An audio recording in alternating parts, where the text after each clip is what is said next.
Good afternoon, students. Now, today we will learn marginal propensity to save. In the previous class, we discussed up to average propensity to save.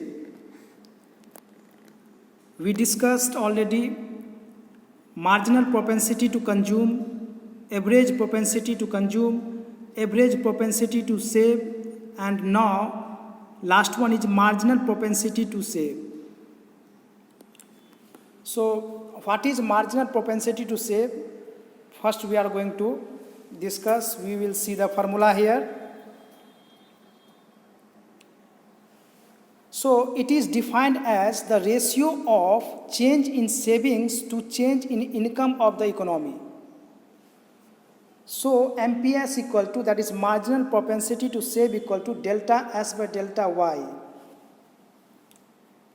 So, what does it mean? It means change in saving with change in income. It means suppose if income increases, then by how much of income saving will increase.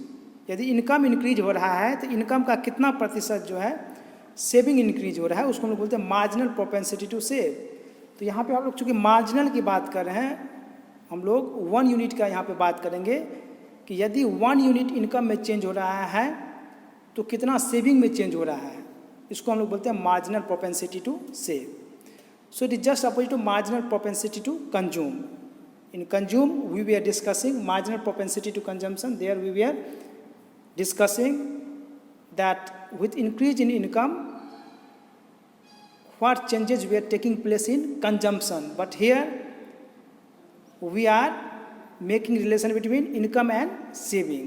So for example, if saving increases from rupees 50 crore to rupees 100 crore and income increases from rupees 200 to rupees 300 crore, then so saving increases from 50 crore to 100 crore and income increases from 200 to 300. So when income increases from rupees 200 to rupees 300 crore, पहले 200 करोड़ जो है आपका income था, फिर 300 करोड़ हो गया, तो फिर आप देखेंगे कि सेविंग जो है वो 50 करोड़ से बढ़ के हो गया 100 करोड़.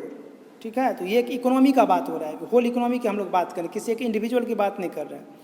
तो एक इकोनॉमी जो है, एक कंट्री में क्या हुआ, जो टोटल इनकम जो नेशनल इनकम था वो 200 करोड़ था, उससे इंक्रीज होके हो गया 300 करोड़. तो ऐसा देखा गया कि सेविंग जो है आदमी का वो जो है बढ़ गया. पहले 50 करोड़ था, अब हो गया 100 करोड़. तो इनकम कितना बढ़ा? इनकम बढ़ा 100 करोड़. पहले 200 करोड़ इनकम था, अब हो गया 300 crore. It means there is increase of rupees 100 crore in the income. Now how much saving is increased? Saving is increased by rupees 50 crore. पहले 50 करोड़ था और फिर 100 करोड़ हो गया, इसका मतलब 50 करोड़ जो है बढ़ गया. So marginal propensity to save equal to 50 divide by 100. That is change in saving 50 था और चेंज इन वाई जो है इनकम जो है 100 था, तो 50 बाय 100 इक्वल टू 1/2, जिसका मतलब हो गया 0.5 और 50%. So marginal propensity to save, the value that we get from the marginal propensity to save is 0.5. अब 0.5 का यहाँ पे क्या मतलब हो गया? इसका मतलब ये हुआ कि यदि 1 रुपया यदि किसी का इनकम इंक्रीज हो रहा है इकोनॉमी में, तो उसका 50% जो है, उसका 50 पैसा जो वो सेव कर लिया जाएगा और 50 पैसा कंज्यूम कर लिया जाएगा. यदि 100 रुपीज़ जो है इनकम इंक्रीज हो रहा है तो उसका 50% जो है, उसका 1/2% यानी कि 50 जो है उसको सेव कर दिया जाएगा, बाकी को आपको खर्च कर दिया जाएगा. So this is the meaning of marginal propensity to save.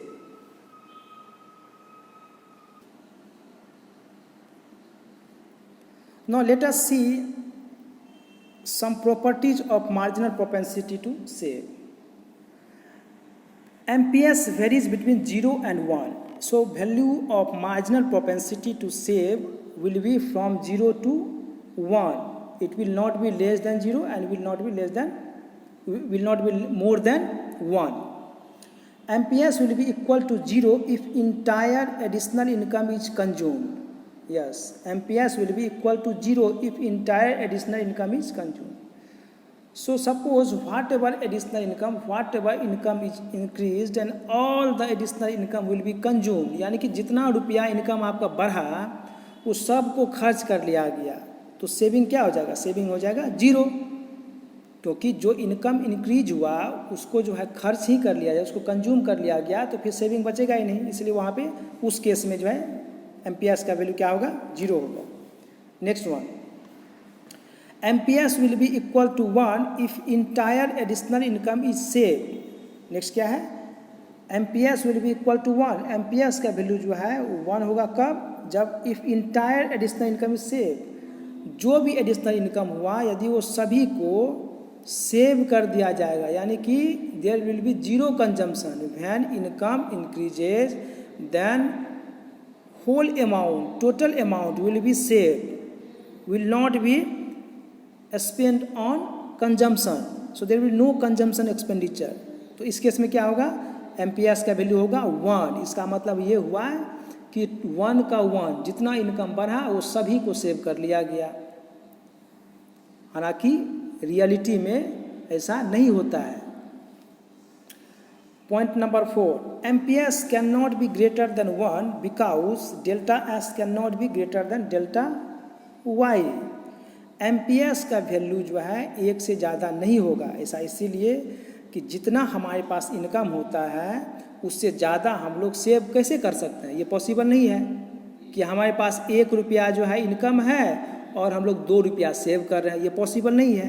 तो इसीलिए MPS का वैल्यू जो है 1 से ज़्यादा कभी नहीं हो सकता है।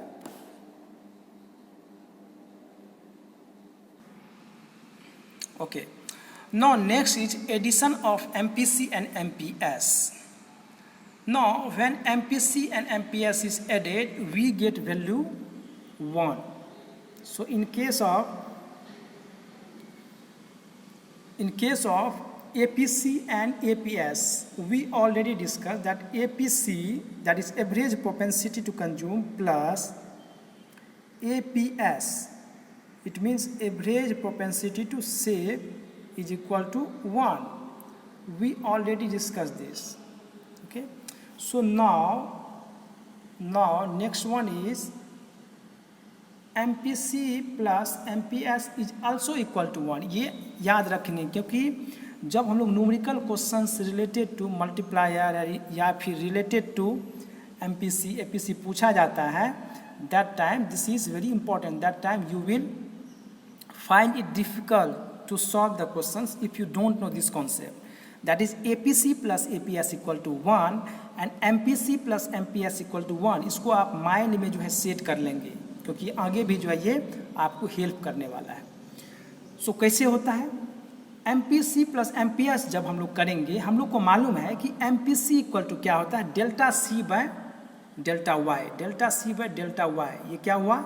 MPC, marginal propensity to consume. Next क्या है? Delta S by delta Y, इसका मतलब क्या हुआ? आपको मार्जिनल प्रोपेंसिटी टू सेव, ठीक है। तो delta S by delta Y, जब ये दोनों को हम लोग ऐड करेंगे, प्लस करेंगे, तो क्या होगा? आपको ये आएगा, ये क्या है?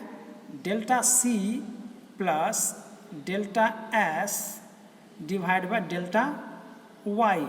जब हम लोग फ्रैक्शनल नंबर का एडिशन जब हम लोग करते हैं तो उसी प्रोसेस को फॉलो करना है, क्योंकि दोनों के नीचे में डेल्टा Y है, ठीक। तो ये कॉमन हम लोग ले लेंगे नीचे में, और फिर इसको हम लोग ऊपर में क्या इसमें बच गया?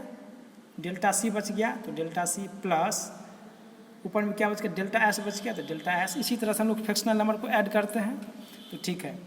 अब हम लोग को मालूम है कि delta C plus delta S का जो वैल्यू होता है वो होता है डेल्टा Y, क्योंकि हम लोग को मालूम है कि delta C plus delta S is equal to delta Y। ये हम लोग पढ़ चुके हैं कि income is equal to consumption plus saving. जो भी आपके पास इनकम है उसका या तो आप कंज्यूम करते हैं या उसको सेव करते हैं, तो Y equal to C plus S होता है, हम लोग जानते हैं। इसलिए डेल्टा Y इक्वल टू क्या होगा? Delta Y equal to delta C plus delta S होगा, ठीक है। तो आप delta C plus delta S जैसे ही Y होगा तो ऊपर में आप डेल्टा वाई लिख देंगे, तो ऊपर में डेल्टा वाई को लिख दिया गया, तो delta Y divide by delta Y दोनों कट गया ऊपर नीचे, तो ये हो गया 1.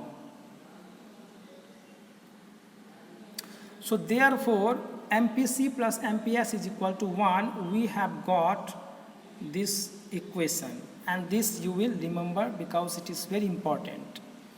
Now addition of APC and APS, we already discussed this. ये हम लोग डिस्कस कर चुके हैं कि value of APC plus APS is also equal to 1. तो ये दो चीज़ को आप याद रखेंगे, that is MPC plus MPS equal to 1 and APC plus APS equal to 1. इसका डेरिवेशन नहीं आता है, मतलब how it happens, that does not ask generally in examination, but this formula, this equation is used generally while solving the questions, may be related to multiplier, may be related to theory of or determination of income and employment. In that case also this formula is used. Therefore it is suggested to remember these two equations.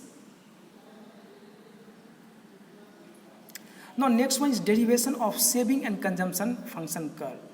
हम लोग कैसे जो है एक curve से दूसरा curve को derive कर सकते हैं, ठीक है, उसको हम लोग जो है अभी देखने वाले हैं कि यदि कंजम्पशन कर्व दिया रहेगा तो उससे कैसे हम लोग सेविंग कर्व जो है निकाल लेंगे, और सेविंग कर्व दिया रहेगा तो कैसे उससे हम लोग कंजम्पशन कर्व जो है निकाल लेंगे. इसको एक बार हम बता चुके हैं, एक बार आपके सामने डिस्कस कर चुके हैं, फिर भी एक बार इसको देख लीजिए आप. Okay, we know that consumption function is C plus BY where B is the marginal propensity to consume, ठीक है, ये हम लोग जानते हैं. And saving function equal to minus C autonomous consumption plus 1 minus BY where 1 minus B equal to marginal propensity to save, ठीक है, क्योंकि MPS equal to 1 minus MPC होता है, ये हम लोग जानते हैं. देखो जो कंजम्पशन फंक्शन होता है उसको हम लोग इस तरह से लिखते हैं, इसको याद रखिएगा.